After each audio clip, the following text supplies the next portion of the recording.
Hi, and welcome to Decoding AQ, helping you to learn the tools, mindsets, and actions to thrive in an ever-changing world. Welcome to the next episode of Decoding AQ. With me today, I have Matt Charney. He's in Dallas, in Texas, and he said in our little warm-up, if it's about HR, we're good to go. So I think a guy who is currently the CMO of employer.com focuses on content marketing and communications, but really has been in this world for some time at some real powerhouses, from Warner Brothers to Disney, to a stint at Cornerstone, HR.com, Recruiter.com. If it's about HR, I think this is the guy to have a conversation with. So creating compelling campaigns and linking this marketing stuff to business results, right? So welcome to the show, Matt. Hey, thank you so much for having me. I'm excited to be on. Nice. A non-HR question to start us off. What's the Sure. story with the hat? Where did it come Uh, from? What compelled you to buy it? Looks cool. yeah, thank you. So I have a large hat supply. Let's say that my stock's probably sitting at 50 right now of ones that I'll wear. But Nice. yeah, so it's interesting. I was in Vegas for a SHRM conference early in my career, let's say 2012. And I did what one does in Vegas, which is I got tore up the night before, and then I had like a 7 a.m. like production meeting. And so I thought, I can't shower. I don't have time. I'm just going to flip on a hat. I'll take the heat, whatever. Everyone complimented me on it. Nobody a problem with it. And in fact, I made a couple of good connections because I happened to be wearing a Dodgers hat that day. So ever Nice. since then, with the exception of my wedding, every single picture of me, every single appearance, I've done the hat. So there you go. Isn't it fascinating how serendipity and little choices we make can change our trajectory, right? The people we meet, the conversations we have by having things like hats. There was somebody I met at Unleash who had a little badge, and it had a little question. I'm, a psychologist, asked me about this, and it just these little things that spark conversations, right? And I guess when it boils down to it, recruitment is a lot about how do we have conversations? What are good conversations? What are difficult conversations? And so tell me, what originally drew you into this world, this mix between marketing and HR? What were the sort of dots that you connect when you look backwards, Matt? Like some bad luck, an existential mistake, and a very expensive degree. So I'll give you like the very condensed Cliff's Note version of this. So I actually have a Bachelor of Fine Arts from the University of Southern California in writing for screen and television, which is like considered to be the #1 program in film in the world. So I had actually started working at Comedy Central in their talent development program, which is their way of saying you read scripts, you write coverage, you package and do all the behind the scenes production stuff. I was graduating from college. I was looking for another job in development, and I was on Craigslist and I saw an ad that said Talent Scout. I'm like, okay, cool. Clicked on it, applied, went through the whole thing, and it wasn't until I got down to the office, which is like this very far from where you'd expect in LA, where I found out it was a recruiting job. But I was like, I didn't know what recruiting was. I said, your job is to sell jobs? That seems pretty darn easy. So, that's just how I fell into it. And as it turns out, I was right. So, path of least resistance, I stayed in it for quite some time. And as far as the intersection with marketing goes, I had worked at Warner Brothers, worked at Disney, and I'd actually set up social recruiting and employer branding at both of those companies Mm-hmm. prior to those becoming codified as a discipline. So like I registered like Disney careers, Warner Brother jobs, all that sort of stuff, built their first career pages. And so I did have a little bit of experience of that. But what really kind of, to your point of inflections, just kind of changing everything, I actually wrote a blog post for ERE, and this was 2009, maybe. So yes, I'm old. And it was called How Recruiters Read Resumes. And in 2009, it went about as close to viral as you could get.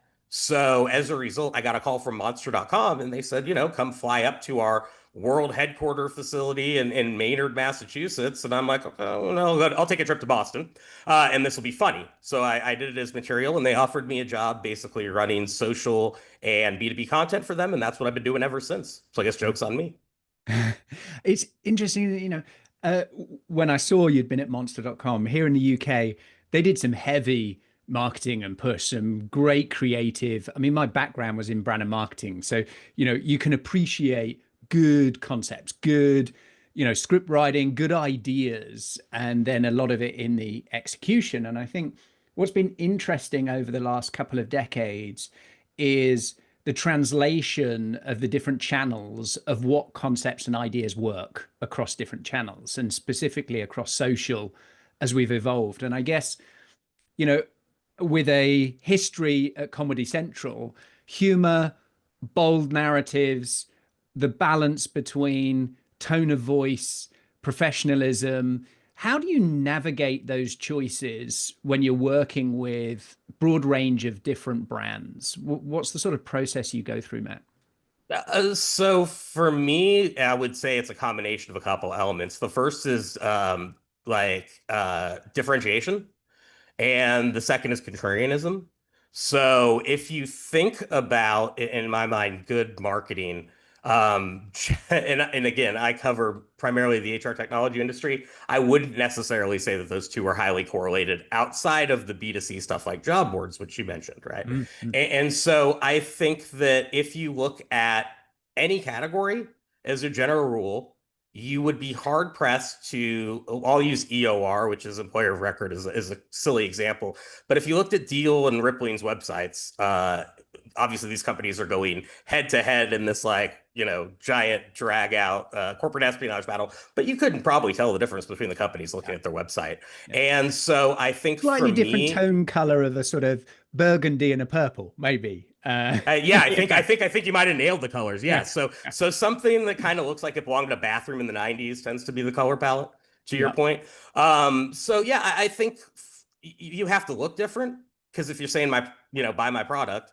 well, what is it that is going to keep you from, what is the distinction from everyone else? I think that's largely an element of brand, because ultimately you know, within a category, it comes down to price, or it comes down to quality. And generally, you want to have people opt into quality. The quickest way to do that is through brand affinity, as a rule. Yeah. Yeah.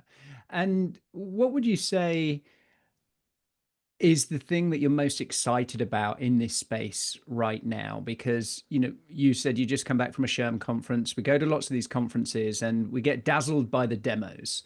And, a lot of those demos and things are about tech and new tech and how we can save time, automate things.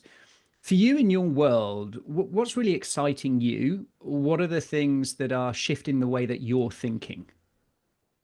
Yeah, so just as an issue of correction, the SHRM conference, that was the beginning of my career. I've actually been blacklisted by SHRM and want nothing to do with them.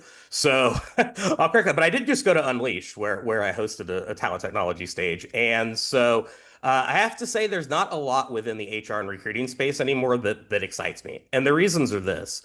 There is a commoditization. This has always occurred. Certainly, I think you look at programmatic, big data, now it's AI.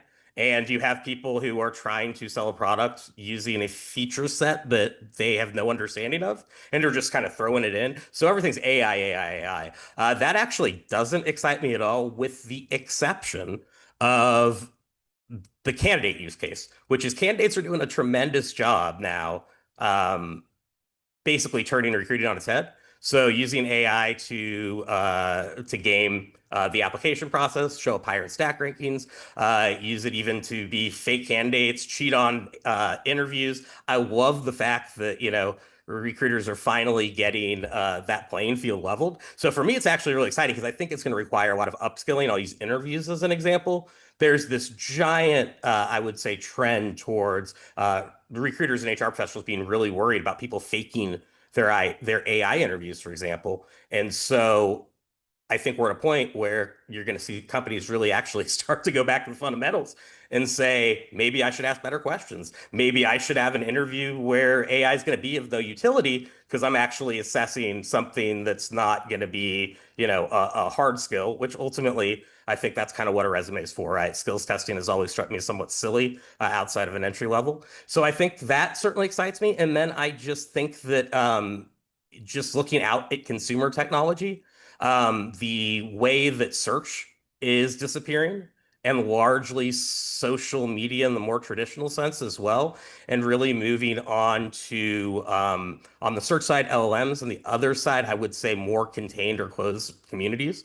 I think is great. So like I don't care if I'm never on Facebook again, but for a hot minute there, that was the place where all recruiters are supposed to go. The thing that excites me least other than AI, LinkedIn's continued dominance, despite it becoming even worse every year. Lots of ground. And I think the couple of things that stood out for me there, Matt, the leveling of the playing field of candidates being able to use resources to increase their chances, right? And Yeah. some of them we can say, okay, that's fake.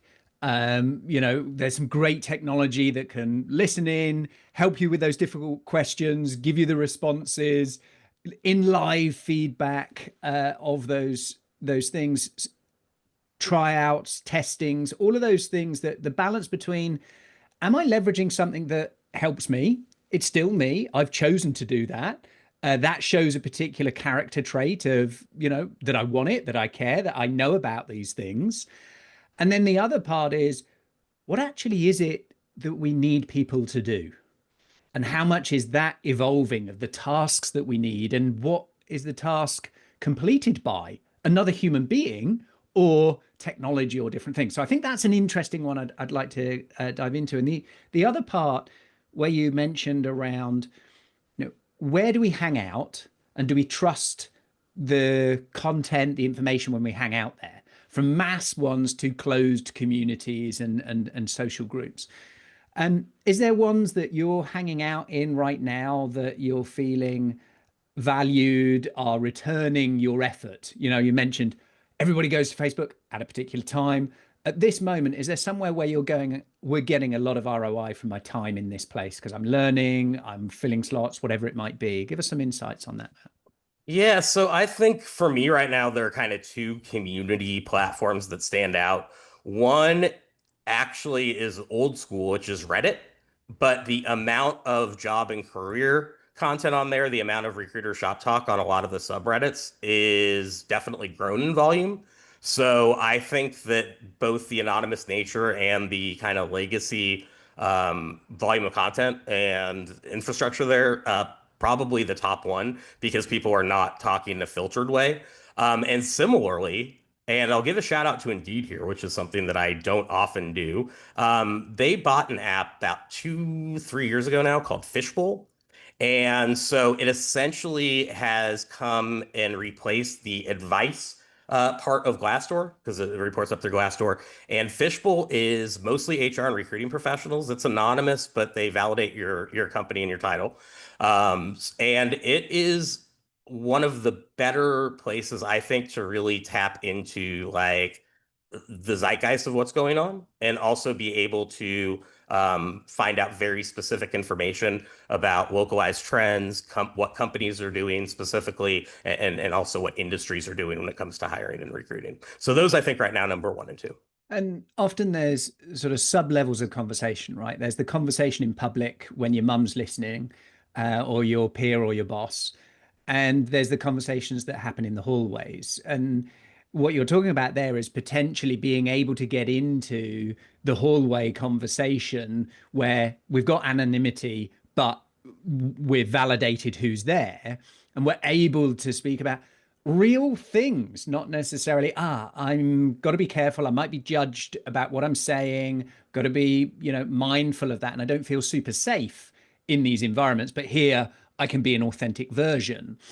What don't we know if we're not in that room that you're hearing of some of the excitement and challenges in those spaces for those who aren't plugged back into, Indeed's Fishbowl or aren't on Reddit? What are you seeing right now that they need to go, wow, I was blindsided by that, or yeah, I didn't realize people are also talking about that because I haven't been brave enough or found a place that I could talk about it?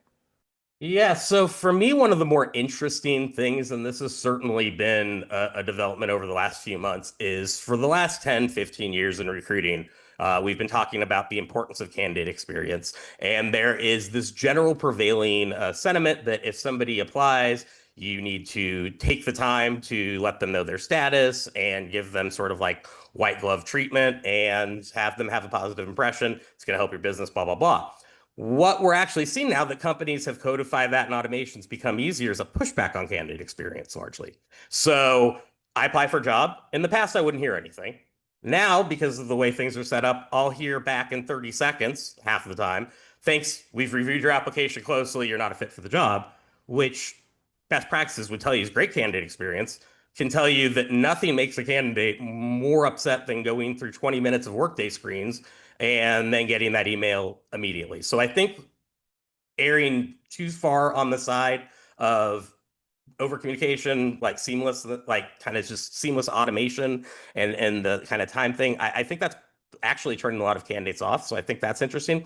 And the other one is that there is a definite bifurcation between have or have nots that seems to be growing greater. You have a very small subset of companies right now. They're largely in tech, but there are a few in manufacturing, consumer packaged goods who can kind of write their own check when it comes to salaries. They're poaching talent left and right in their industry. They're building up huge internal talent acquisition teams, even bigger than they've had in the past. And they're being very strategic about using sort of a flat job market in order to build bench strength within their recruiting function, and they're reinvesting in it. As opposed to you have a lot of companies who are resource strapped. They are trying to replace as much recruiting headcount as possible through automation. Even companies that are doing massive layoffs right now are actually largely in the market for applicant tracking systems, which tells me that there's a shift in money away from recruiters and towards like tech spend. So I don't think that we know which of those polarities is going to necessarily win now, but the companies that are investing in recruiting, despite the economic headwinds, definitely seem to be just cleaning up the competition. And I think probably doing themselves a great service when hiring picks back up. And I say the other feature between these kind of haves and have-nots is, like I said, on one side, there's this rush to riff. On the other side, that's the absolute worst case scenario. They would rather lose a bit of revenue than lose talent. And I think empirically, we'll see the wisdom in that strategy start to play out once things pick up again.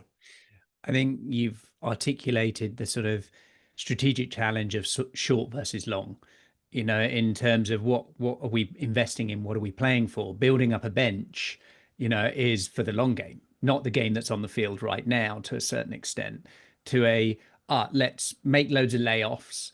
But at the same time, another division that's looking at what are the new areas that we are investing in, technology or interestingly, one of the things that was resonating in conversations, as you know, we focus on adaptability as a core competency and skill.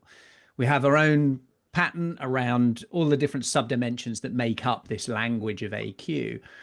And rather serendipitously, the name that we went with of AQai, because when we launched in 2019, we kind of had this vision of skating to where the puck was going. The assessment's done via conversational AI, which in 2019 was quite novel and unique versus now. But this idea of AQ before AI.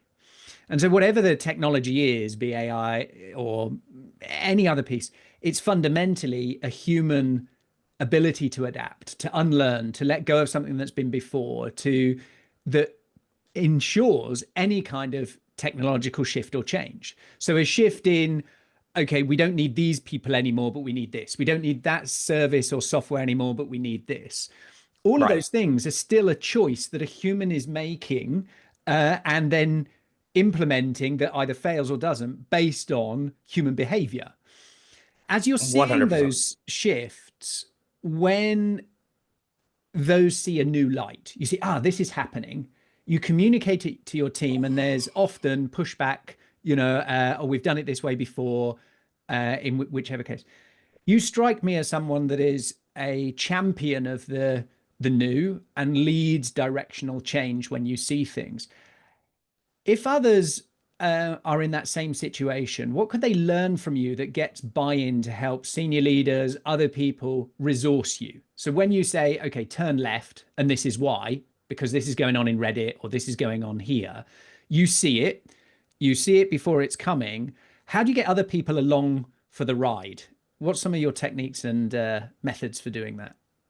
Well, so I do embrace the new for sure, but that's never the default that I go with. And I think that's like an important first step is a lot of times companies are out there buying solutions without identifying a problem that they're trying to fix with those solutions. You're just buying tech to buy tech. And that seems to be one of the critical errors that I see corporate talent acquisition functions make. Oh, we're going to move to skills-based hiring. Do we even know the skills that we have in the company right now? Like, do we know how to map those, et cetera, right? So I think number one is knowing what it is you're trying to achieve and making sure that that's directly tied in with a business goal that has nothing to do with HR talent acquisition, right? Because you're a cost center. And it is always good to have people who are running the profit centers, so your hiring managers largely, being able to help make a business case or at least have the ability to tie your initiatives into what it is that they're doing. Because at the end of the day, your job is to help increase revenue per employee. I think probably being the best benchmark metric out there. So for me, you look at process first, 99% of the time, it's something that can be adjusted without having to go externally, without having to hire anyone, without having to spend additional money. Then I would say cut number two is review all free or low cost alternatives. And you're at a point right now where in the past there'd be a lot more pushback in the CIO level saying this isn't secure, this isn't enterprise ready. I think that the game is largely given itself up on that. So getting a lot less pushback on just introducing tools to Stack than you would have in the past. And then finally from there, if there's not a B2C tool or a free tool or low cost, and it's not a process issue, and I have a very specific end goal in mind that I know quantifiably where we're at and where we need to be going, then that business case is already built. And then it just becomes a matter of going RFP and finding the cheapest solution within a subset of categories. You picked up on a key measure of earnings to employee ratio. Yeah, revenue to employee, yeah. And, several wealthy tech individuals have talked about we're very close to the, billion-dollar business of one. And all else is done through technology. Do you think that is coming? And what's your view on that? I think it exists actually, but it's not technology based. So fun fact, we actually at employer.com put together a bid to buy TikTok earlier this year. And so we were one of the finalists. They never actually awarded it, by the way, so we're technically still in process.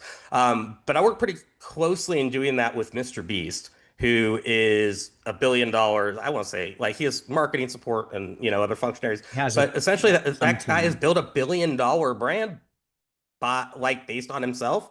And so I think actually the lever of power is going to move more towards individuals and less away from efficiencies as this new reality kind of takes hold, because anyone can sort of replicate anything that's being done. It's like to make operational efficiencies at scale. The one thing that you can't replicate, and the one thing that people are willing generally to pay a premium for, is affinity and like brand recognition, right? That's how luxury goods get away with paying more. So I do think there's going to be $1 billion company. I don't think it's going to have anything to do with AI.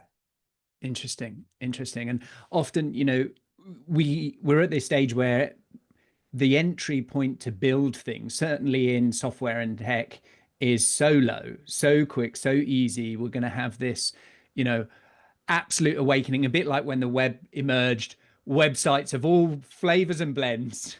It went from very expensive to very low to free for this application and software development and the investment that some of these systems, whether it's Ripple, whether it's, any of these big ones, Workday, success factors that have spent huge resources in developing complex software platforms that could be replicated very quickly. Where is the angle? Is it the brand equity? Is it the affiliation? Is it the channel? Is it the market distribution? Is it the content strategy? And maybe it's a blend of a few of those things. And I think the two examples you mentioned actually tend to be a little bit illustrative because they are actually replicants of companies that existed previously and then shut down. So Workday is PeopleSoft, Like they Mhm. sold to Oracle, Dave Duffield went and started PeopleSoft 2.0. And then on the other side of that, Rippling was founded by a guy named Conrad Parker, who founded a company called Zenefits, exact same thing before the state of California basically took away their insurance licenses and deregulated them. So I think that actually all we're just seeing, and you go across the board, and there may be a couple exceptions, it's people who have done this before, Done it in building a something new reincarnation. Yeah. with a different package. So there I'll double down on the importance of brand. And what are they doing from a brand perspective? They are taking the huge margins that they are able to create, and Sure. rather than plow them back into any sort of innovation within the product or even hiring engineers, they're doing stuff like buying PGA sponsorships or, Mhm. sponsoring Super Bowls or other things of that nature. So it's a weird the bigger player is weird because they're doing this B2C sort of go-to-market play, but I don't know what C is paying attention to most of the activities that they're doing there. So I think that that space is rife to be disrupted and will probably be a CRM or consumer focusing marketing company that is able to So flip when that. a lot of your focus and things are around content and content strategy Yeah. for this, what's current elements, current thinking for you of what challenges are you trying to solve, and where does the content strategy come in as part of that? So for me, content does one of three things. The first is demand gen. The second is what I would call like buzz slash like share of voice, right? And getting people just to know about your product. And then the third is building that affinity differentiation that we talked about, which could be thought of as lead nurturing in the traditional market sense. So for me, right now, reaching recruiters and this has kind of always been true, is recruiters in particular, HR people, maybe a little less, but there are some, and those tend to be my favorite clients, are very, very cynical as a general rule. They tend to have darker senses of humor.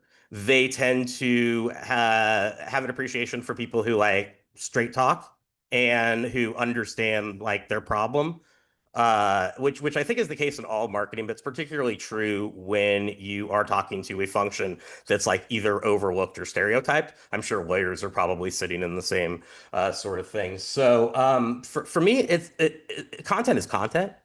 And the goal is entertainment, right? Because you don't need to be reading this B2B blog post. You don't need to be listening to this, podcast when I could switch over to something by Wondery or something on BuzzFeed, respectively. And like, that's probably going to be more entertaining. So I fundamentally look at this as, is this something that if I didn't actually care about the subject matter, that is going to resonate with me. And what's great about the recruiting HR space is that it focuses on the one thing that every individual in the workforce actually has a vested interest in and cares about, which is building and maintaining a career. So, like, I think that that hook generally tends to pull people in and then making it interesting and not just rewriting a listicle about the 5 reasons AI is going to transform your recruiting department. Like, I think there's some utility in that. And also it's stories, right? Particularly when you look at things like customer success, or you are looking at just like product marketing, rather than, your traditional kind of case study, looking at it as telling the narrative of that person, their challenges, and not leading with product, but leading with person. That those tend to be certainly the strategies. And at the end of the day, I can tell you that content marketing almost always beats any other form of marketing from an ROI perspective. Certainly Google AdWords and certainly trade shows. So anytime I see a company that's paying money for a booth at a trade show, which is essentially just like a display ad on some sad website that does at most 20,000 hits, you can always beat those ROIs. So for me, I'm just looking for opportunities to create relevant content that will get in front of the right audiences. But more importantly, I like other people involved in it to create an affinity so that their brand can help mine and vice versa. And often it's the surrounding work of some of those decisions, right? So whether it's on the face of it, oh, they sponsor PGA, tour, to what is the content play around that? How are they leveraging stories? How are they doing things to milk and work that strategic decision and asset of those things is often gets overlooked because they think, oh, well, I've done that bit. That's enough. To no, you can really leverage this and squeeze this to get better ROI and things out the back. To your point around, we're all overwhelmed with choices of content of what can we listen to, and do I care? Does it matter? You mentioned that this underlying hook of I care about my career, the family that I provide for and I'm part of, and what does that look like for me? One of the challenges that I'm interested in your viewpoint of is as people take different and divergent career path choices. And what we've seen from an adaptation point of view is this inability to see beyond my past experience, my job title, my job role. This is who I am. I'm a lawyer. I'm an accountant. And I've done these things that have given me an applause, a celebration, a promotion, a check at the end of the month, the next job, the next job. When a computer was a job role, and now it's a physical thing. We'll have many things that are a job role that is not a human's job. How do we transition and decouple people's identity of their job titles, their job roles, their job descriptions? And what role does recruitment play in helping that journey if you think that journey is valuable to have? Well, I do. And so I think we're probably simpatico on one fundamental truth, and that is I heard you use a hockey metaphor earlier, so I'll throw out an American football one, and then we'll meet in the middle at, Chelsea. But I think that in college recruiting, for college football, they essentially have your normal positions. And they have a position that's called athlete. And the athlete is somebody who has the ability to really play any position on the field. And those are generally your highest valued recruits, right? So a guy could be not as good of a quarterback as a pure quarterback recruit, but you're still going to want the athlete because he could go play wide receiver, right? Then the first of them actually just got drafted first in the NFL draft. So he's a cornerback and a tight end. And I think the and is really important. If you hire for learning agility, you will never have to really make any adaptation, because when you're talking about screening for skills or personality or propensity, ultimately all I want is somebody who can synthesize really disparate pieces of information or do pattern recognition and figure out how to do something that not only have they not done before, but hasn't been done, period. Right? If I can go look and see what my competitors have done, that's a best practice. And people who follow best practices are falling behind, right? So I want people across the company challenging themselves to do the new. And there shouldn't be a precedent for it, because if there is, then we can find lower caliber talent to knock it out as a project, right? And often that's so difficult because things start with a use case, a job role title, and a job description for something that is very specific. And we're talking about the ability to perform value without the specific existing today. And the specific is a moving target. And we want to recruit for that. We want people to be okay with it. And we want to build out the wide bench for whatever the position is. Or let's say, actually, that bench is now swimming and not playing American football, and that bench is now riding horses or whatever it may be. So what does recruitment need to do differently Yeah. that will change that? Because a lot of traditional things, a lot of job posts, a lot of these things, it's a title and it's a job description. It's looking for the unicorn that knows everything, can done everything. And I know that's a wide statement, but No, I've been in the it's a same true boat. one. Right. I've Yeah. been in the same boat. I've been an entrepreneur for 27 years. I've employed people, and I'm always after the unicorn, the person that doesn't exist, that can do all the things that don't map and make sense. And generally, it's a much simpler one of people who get what we're trying to do and turn up and show up to help move it and make progress. And it's quite simple in that aspect, as long as we're brave enough, courageous enough to ask the good questions, be bold enough to experiment, and when it goes wrong, see it and have another crack. How is that redefining what a job description's purpose is? Is that changing the process of recruitment? You're talking about a shift in the balance that, the seeker now has. What's your Yeah. view of how do we move forward in this? So I think job descriptions are a perfect example of how we'll be up leveled through like AI LLM, right? They're pain in the butt to write. Like it's like a resume. Nobody likes doing it. And like so what we've gotten into the habit of is just taking a salary or compensation document, which is why you have like your preferred and requirements and your basic requirements, just cutting and pasting that and using these things which are done to justify salary in order to describe a job, which I think is kind of silly. So for me, what I think recruiters need to do is actually take the time to define not a job, but a role.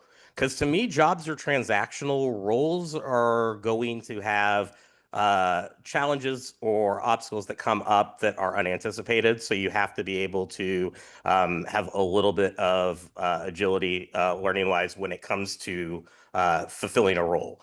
But so I think that that's an obvious number one is if you're trying to hire for something, actually describe what it is you're hiring for. I think two is there's some basic requirements that seem to cut off a lot of really qualified people. So the first is geographic location. I think if and when and you can avoid it, always do virtual or hybrid work as an option. You're just going to expand your candidate pool significantly, and your churn's going to go down while your productivity is going to go up.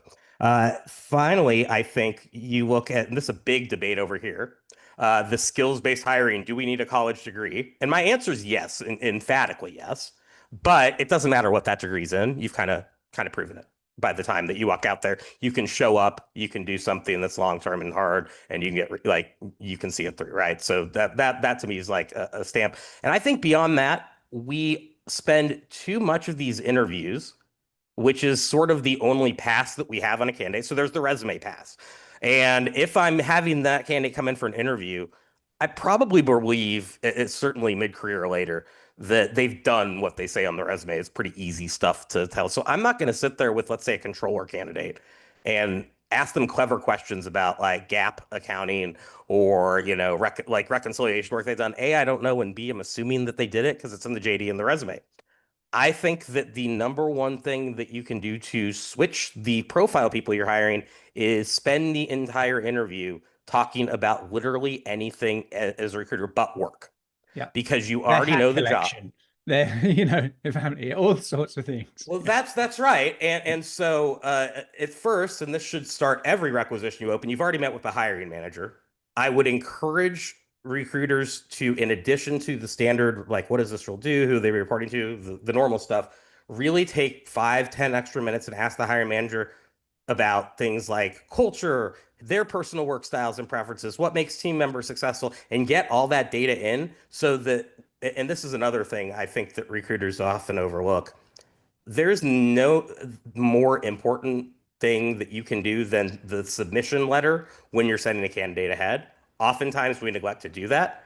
But if you can come down with 3 or 4 bullet points about why you as a recruiter have talked to this candidate and think that it meets the things that you talked about that aren't on the JD, they're going to get an interview. Yeah. And most of the time, they're going to get hired because they're a better interviewer than the person who has the kind of direct skill set that you could go out and store and buy. Who's doing this really well? And linked to that, in all the job descriptions, in all the things that you've seen, has there been one that knocked you out, that made you lean in, that you really smiled in the mind and physical? So who's doing it well? And tell me a story about one that has stuck in your mind as a, wow, that was really on point. That was so different. They really understood the difference between job description and job role. Yeah, so as far as companies that I think are just getting it right, they are not relying on job descriptions at all. So, and these are older school kind of approaches, but I think like companies like Johnson and Johnson, Procter and Gamble, and then a lot of at least over here the defense industry or NGO type of companies, where they will essentially take in big cohorts of undergraduate or MBA students, and then they'll rotate them and they will get exposed to all elements of the business. And so then they have cross-functional knowledge. And then if they stay through that rotational program and end up getting hired on full time, which is the guarantee, then we know their culture fit, right? So I really like that try before you buy and cross-training approach. Obviously, most of the time you need to be a multinational to do that in a really formalized way, but I think even small companies could really benefit from schemes and programs like that, where you're just saying, okay, this is a mutual test drive. It's not an internship. We'll expose you to all areas of the business. Where is it that you can add the most? And, I think that that's ultimately going to end up being cheaper than having to go through a whole recruiting search again. And then you were asking about companies that made me smile. I love entertainment industry, particularly at the studios or big talent agencies. They go out of their way to make the job sound as painful as possible, knowing they're going to get slammed with applications. So the way that they try to deter it, I would love to see more private sector companies sort of adopt that approach. I looked at one, I want to say this was a year ago maybe, where CAA was basically like, don't apply for this job. Like, you will not going to have a life. You are going to essentially be at the beck and call 24/7 of whoever it is you're supporting. There's no guarantee that you're ever going to get promoted and you're probably going to burn out. So having said that, like, if you're interested in this program, click apply. And I think that's great, right? Like, you're going to get a very different subset of people, probably less candidates, but A, you're being transparent, and two, their candidates I want to hire want the challenge as opposed to we're the greatest place to work. We're like a family. Like everyone says that. I know it's not true, and that doesn't tell me anything about the culture, but if I want to hire A players want to work with A players, and A players respond to challenges. To that. It reminds me of the campaign I saw, Palmer Luckey, the guy that founded Oculus, sold Oculus. Now he's in defense. I think, is it Yep. He makes Andrew? missiles. Yeah. Yeah. And his whole recruitment campaign was, don't come and work for us, Yeah. essentially. Work for us, crossed over, bit of graffiti, don't come and work for us. Exactly saying that, how it, we take this seriously. It's bloody hard. It's going to be long hours, and he said it wasn't about attracting, it was about repelling. It was about repelling the non-fit, That's right. non-right candidates. And by virtue, that would absolutely attract right fit, And I think the other thing I'm interested in is when we talk about fit and cultural fit, it makes me think of then cyborgs of replicas that all look the same. And Right. when I was in my agency, I was always looking for cultural add as opposed to cultural fit. And it's a subtle difference. And what that difference was for me was that they add something different. They push us in a different point, but don't break us. And same for them. We push but don't break, rather than it's in the comfort zone. It's a complete fit, because we'll never create anything worth creating because we're not brave enough, we're not testing enough, we're not pushing each other, and we're not doing our best work. When we ask ourselves, in my role, am I doing something that is my best work? Is it the best that is possible? Or am I just showing up? Am I just turning up? Or is there a path to A attaining path mastery? to, Yeah. yeah, to mastery, or to a point at which I'm going, yeah, today I did the best I could do today of my work. And there is a path towards that growth. So yeah, that, as you were telling that story, it reminded me of Palmer Luckey's one for Andrew. In terms of, as we close out, there's a question I ask every guest on the show. It's inspired by one of our first guests. So maybe it will make a blog article or some content one day, Cool. but it's inspired around curiosity. And it's about firsts. So the question is, Matt, when was the last time you did something for the first time, and what was it? Ooh, that is a really, really good question. The last time I did something for the first time. Okay, so I recently flew standby for the first time. There you go, which literally was my biggest fear in the world as a frequent traveler who really likes to know where I'm sitting and all Yeah. that. Showing up to the airport and not knowing if I was going to get on a flight or where I'd be sitting or any of that. It's terrifying. But good news is I made it to Cancun and had a nice 3 days. Okay. So what led up to that? Tell me a little bit more. Why did you choose that? Was it your choice or was it chosen for you? I would say it kind of was my choice, actually. So Okay. I'm very lucky that my wife is a director of marketing for FedEx. So one of their reciprocal benefits is that you can go on standby with any of the airlines, because obviously FedEx is also flying out airline staff on their cargo jets. So we can go anywhere in the world. I think it's 100 domestic, 300 international. But the catch is you have to fly standby. We just got that incentive, and so we decided to check Okay. it out a couple weeks ago. So yeah, that was Okay. that And it was worked why I out. was like, yeah, it did. But Shockingly. apprehensive, concerned, not the way you normally do things, but you did it anyway. Yeah, exactly. I'm normally a total prima donna, but I was Hmm. just like, we'll leave it to the fates, and it ended up working great. So there you have it. Interesting. So will you do it again? Yeah, I'm planning on going to Montana on the same thing next month. So there we go. Excellent.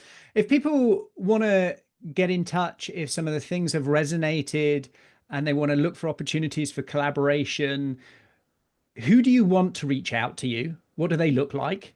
What kind of roles, positions, and things that would be valuable and interesting to you? And if they're one of those, or they know somebody like that that would resonate and hang out and do some good work, how do they get in touch? That is a great way to phrase that question, by the way. So for me, what people I would love to contact me, I believe very strongly that recruiters and TA professionals in general, but HR writ large, have a brand challenge. And essentially, they're seen as this monolith of used car salesmen and snake oil salesmen.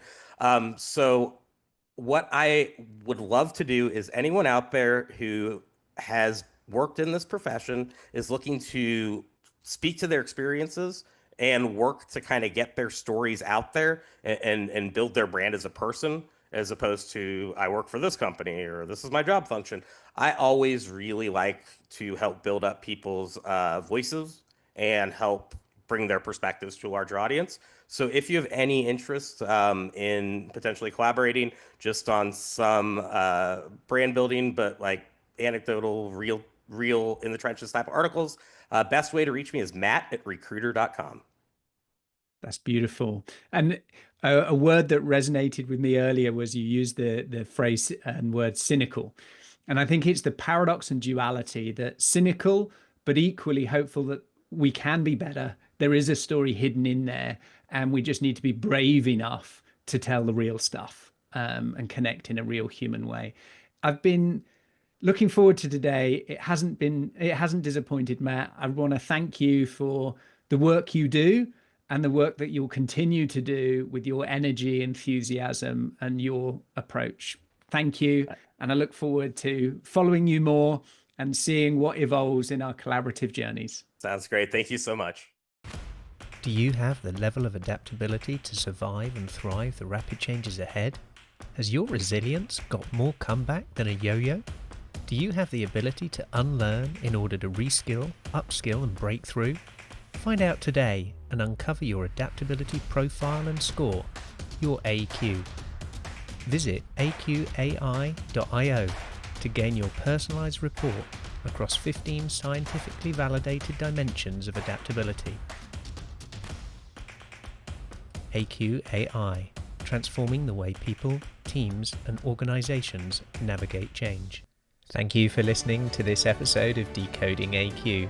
Please make sure you subscribe on your favorite podcast directory, and we'd love to hear your feedback. Please do leave a review and be sure to tune in next time for more insights from our amazing guests.